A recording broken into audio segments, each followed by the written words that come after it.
saya tidak berharap apapun terhadap jabatan. Dan saya akan terus menjabat tidak menjabat.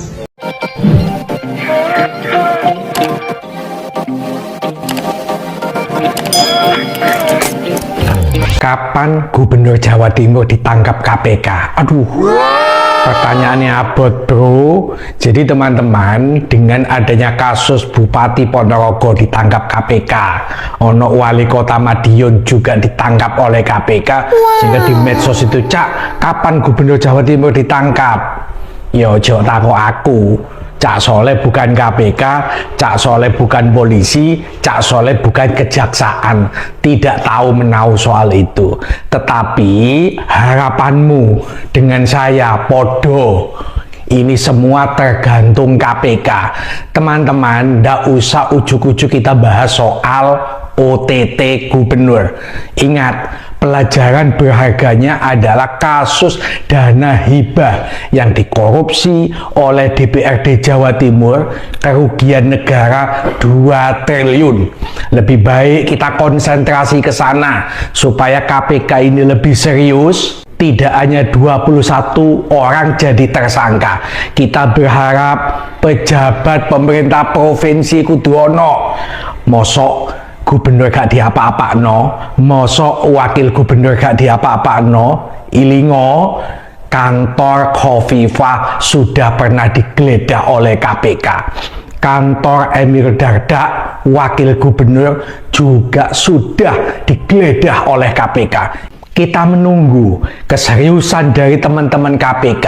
Hibah pemerintah provinsi ini yang tanda tangan gubernur. Kalau gubernur tidak ACC, duit tidak cair. Masa sih 2 triliun kerugian negara, hibah setiap tahun ugal-ugalan? Kok pemerintah provinsi tidak satupun dijadikan tersangka oleh KPK? Ayo teman-teman selalu memviralkan, ini bagian dari kritik kita kepada KPK supaya tidak hanya berkutat kepada bupati-bupati di daerah-daerah, tapi ayo seriusi itu korupsi 2 triliun dana hibah pemerintah provinsi.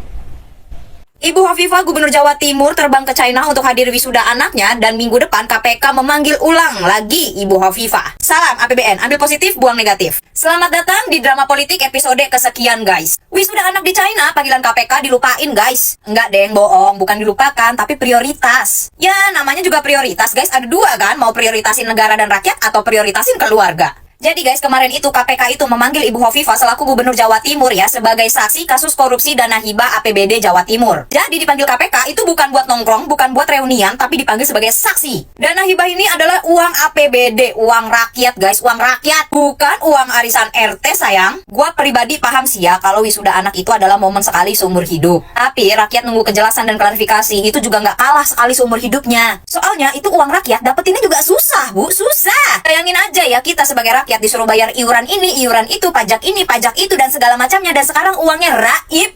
Begitu diminta keterangan, jawabannya apa? Maaf ya, saya lagi harus terbang ke China karena saya harus menghadiri wisuda anak saya. Ibarat kata nih ya, ibarat kata ini dosen yang tiba-tiba ngilang, kita lagi skripsi. Kalau banyak yang gak paham sih nih, gua kasih edukasi sedikit. KPK itu bisa memanggil ulang saksi yang berhalangan hadir, tapi alasan tidak hadirnya itu juga harus logis sayang. Halangan yang diberikan itu alasannya harus logis. Jadi nggak ada tuh alasan berhalangannya karena maaf pak, pesawat saya udah bayar soalnya, hotelnya udah saya booking, jadi saya berhalangan hadir untuk panggilan KPK hari ini. Nggak begitu sayang. KPK itu bukan Grab atau Gojek yang bisa dijadwal ulang seenak jidat. Dana hibah atau korupsi dana hibah APBD ini adalah kasus yang sangat amat sensitif. Jadi kalau pejabat yang bersangkutan dipanggil untuk dimintai keterangan, dimintai klarifikasi, diminta menjadi saksi, lalu tiba-tiba dia berhalangan, gimana rakyat tuh nggak mikir kayak, ada apaan nih? KPK itu bukan event organizer yang waktunya bisa fleksibel. Sebenarnya kasus ini itu banyak pro dan kontra ya. Maksud gue bukan kasusnya, tapi kayak Bu Hovifahnya berhalangan hadir, itu tuh banyak pro dan kontra. Netizen tuh banyak yang bilang, ya iyalah anak kan lebih penting daripada panggilan KPK.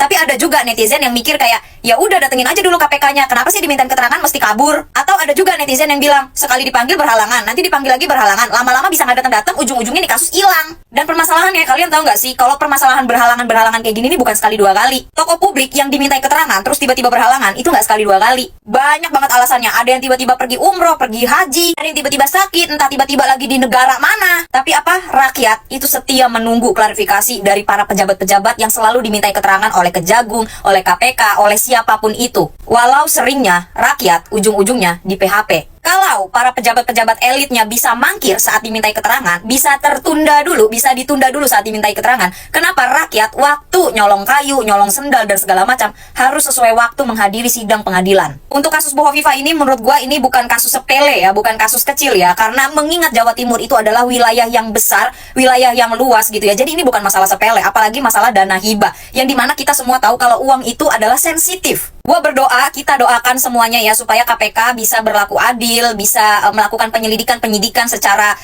apa ya, secara terang-terangan, transparansi, secara tegas, ya pokoknya adil lah. Dan semoga Bu Hovifah yang dipanggil menjadi saksi itu juga bisa hadir, bisa memberikan keterangan dengan masuk akal, bisa memberikan keterangan dengan sejujur-jujurnya. Last but not least ya, gua bukan buzzer, gua orang biasa. Gua bukan buzzer, gua bukan politisi. Gua cuma rakyat kecil, rakyat jelata yang menuntut keadilan untuk Gubernur Jawa Timur dipanggil pengadilan Tipikor Surabaya.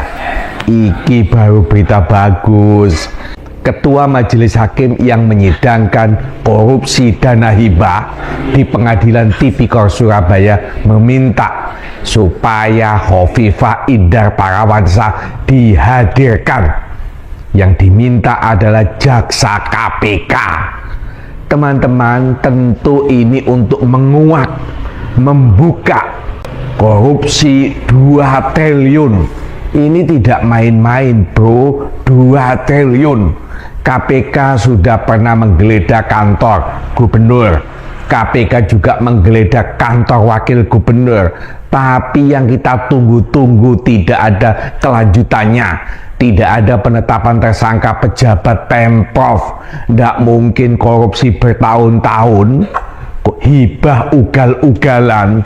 Nyatanya dari 21 tersangka tidak ada satupun pejabat pemerintah Provinsi Jawa Timur.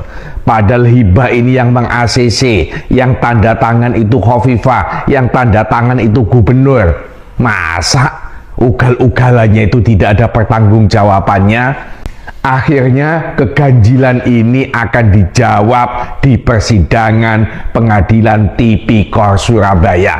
Ayo teman-teman, kehadiran Hovifah ini kita awasi, kita saksikan, supaya hakim, pengacara terdakwa, jaksa KPK bisa menggali apakah ada keterlibatan dari gubernur, wakil gubernur, dari pejabat pemerintah provinsi. Kita sebagai warga masyarakat tentu tidak terima duit negara 2 triliun dipakai bancaan.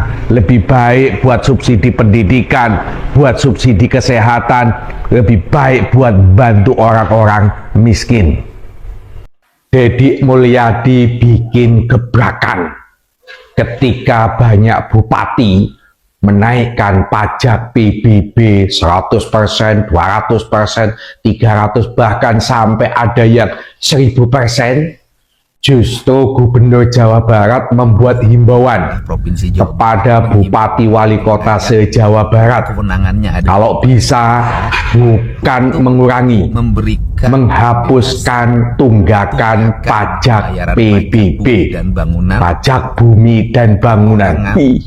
Iki baru pemimpin setelah beberapa bulan yang lalu membuat kebijakan penghapusan tunggakan pajak kendaraan bermotor, roda 2, roda 4, miskin, setengah kaya, kaya, semua dihapuskan 2024 ke belakang. Sementara kalau PBB ini kan domainnya bupati wali kota, menghapus, menaikkan, mengurangi domain kewenangan bupati wali kota. Tapi sebagai gubernur, Deddy Mulyadi ingin meringankan beban masyarakat.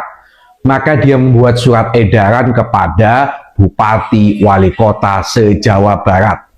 Dihimbau untuk menghapus pajak PBB 2024 ke belakang. Tentu kebijakan ini disambut sukacita oleh seluruh warga Jawa Barat, di mana beberapa hari yang lalu terjadi demo besar-besaran di Pati menolak kenaikan pajak PBB. Pertanyaannya, apa yang dilakukan oleh Mak Pipa? Apa yang dilakukan oleh Gubernur Jawa Timur? Berani tidak membuat gebrakan seperti Jawa Barat? Opo cuman bidek? Apa cuman diam? Apa gubernur cuman tidur? Apa ngurusi nyepil buah? Apa ngurusi keluargane? Apa ngurusi cuman awake dhewe? Deddy Mulyadi adalah gubernur Indonesia. Meskipun dia gubernur Jawa Barat, tapi kebijakannya disukai warga di seluruh Indonesia. Ayo teman-teman, viralkan konten ini, bagian dari desakan supaya Mak Pipa berbuat sesuatu, supaya Mak Pipa ini bisa mensejahterakan masyarakat Jawa Timur, supaya Mak Pipa ini bisa dibanggakan, bukan hanya cuman diam, bukan hanya bidek melihat persoalan-persoalan di Jawa Timur. Terima kasih sudah menonton. Jangan lupa like, subscribe, dan tekan tombol lonceng. Bye-bye.